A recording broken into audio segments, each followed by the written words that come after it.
उमाशंकर जी, स्वागत है आपका। धन्यवाद। सौरभ जी चाहते हैं ठीक से समझा दिया जाए, इनका तात्पर्य क्या है?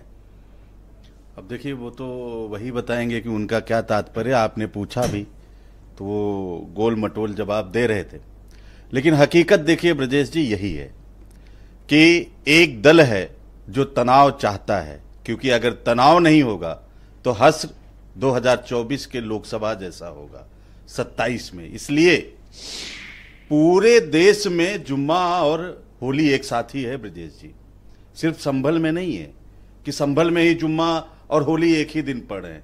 और कहीं से ये बयानबाजी आपको नहीं सुनाई दे रही है, न महाराष्ट्र से, न बिहार से, न उत्तर प्रदेश के किसी अन्य जिले से। फिर संभल से ही ये आवाजें क्यों आ रही हैं? संभल का ही एक पुलिस अधिकारी आगे आके ये बात क्यों कर रहा है? और क्या उस पुलिस अधिकारी को ये अथॉरिटी है कि वो इस तरीके की शब्दावली का प्रयोग करेगा? क्या ये उनको उनका अथॉरिटी है क्या? ये मैं तो तमाम पुलिस के सीनियर रिटायर्ड डीजीपी और तमाम लोगों के एक्सपर्ट ओपिनियन में सुन रहा था, और उनका कहना था कि नहीं, वो ऐसे बयान नहीं दे सकते। इसका मतलब कि आग लगाई जाने की कोशिश की जा रही है। और अभी आपने 3 नेताओं के बयान दिखाए डिबेट शुरू होते हुए, एक भारतीय जनता पार्टी के मंत्री का, एक संभल के स्थानीय तिरपाल ओढ़ के, और एक अजय राय जी का जो हमारे कांग्रेस पार्टी के अध्यक्ष हैं। तिरपाल ओढ़ के जहर फैलाने वाली बात सिर्फ भाजपा के मंत्री ने किया, यानी कि आग कौन लगा रहा है, नफरत कौन फैला रहा है? सिर्फ भाजपा। और मैं जब से यह प्रकरण उठाया जा रहा है भाजपा के द्वारा, सबके बयान देख रहा हूं, सिर्फ भाजपा के नेता, मंत्री, प्रवक्ता इस तरीके के नफरत की ओके, कुछ क्वेश्चन आंसर शुरू करते हैं। तो आप क्या चाहते हैं कि मुसलमान निकले या ना? सद्भाव, सद्भावना। और ये जब भी ऐसा, क्या लखनऊ में सिया और सुन्नी का विवाद नहीं था ब्रजेश जी? तो पुलिस कैसे कंट्रोल करती थी? क्या हिंदू और मुस्लिम के बीच तनाव किसी और जगह नहीं रहा है क्या? उसके लिए क्या किया जाता रहा था? उसमें होता था कि दोनों पक्षों के लोगों को बुलाया जाता था, सद्भाव की बैठकें होती थी, लोगों से सॉल्यूशन अभी क्या ऐसा हो गया कि समाधान निकाला जाता था और समाधान निकलता था। अभी क्या में भी समाधान निकल जाएगा। अभी ऐसा क्या हो गया कि इतना तनाव है? हार, 2024 की हार और 27 में सता रहा भय। योगी जी का ये भय है, नाकामी है। क्यों?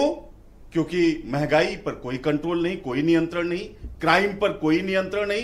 रोज कोई पिस्टल लेके कहीं पर सरकारी अधिकारी के कमरे में घुस के गोली चला रहा है, कोई जज के न्यायालय में गोली चला रहा है। तो इस अच्छा, दूसरा प्रश्न ये है कि ये कब तक हिंदू मुसलमान आप लोग करेंगे?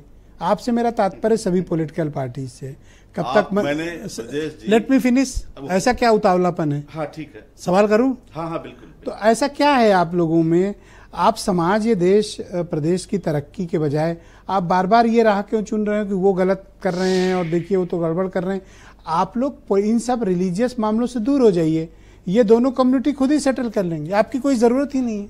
अब मैं जवाब दे दूं, मुझे थोड़ा सा जवाब दे। देखिए, कांग्रेस पार्टी तो चाहती है कि धर्म का राजनीतिकरण। तो 75 साल आपके शासन में 60 साल था, कितने दंगे हुए पंडित जी? सुन लीजिए, कांग्रेस पार्टी कौन सा राज चलाया आपने? धर्म का राजनीतिकरण नहीं किया।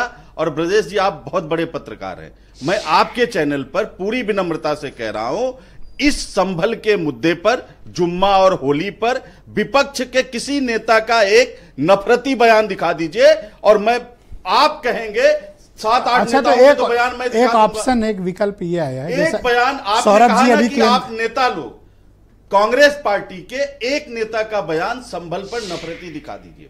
ठीक, अभी एक बयान अभी सौरभ जी एक बात कर रहे थे कि किसी नेता ने कोई नफरत का बयान दिया हो, सिवाय दोनों को एक साथ जोड़कर शांति से, सद्भाव से, प्रेम से, मोहब्बत से, भाईचारे से जुम्मा भी मने और होली भी। अच्छा, अभी सौरभ जी ये बात बता रहे थे कि भाई 2 बजे के बाद निकलिए तो बात ही खत्म। फिर ये तो 2 बजे के बाद निकले तो सारा विवाद ही खत्म। फिर मैंने तो अगर सौरभ गौड़ की बात सही है तो फिर विवाद है ही नहीं कोई। संभल के सांसद का भी बयान मैंने सुना, वो भी कह रहे थे कि 2 घंटे में कोई फर्क नहीं पड़ता है।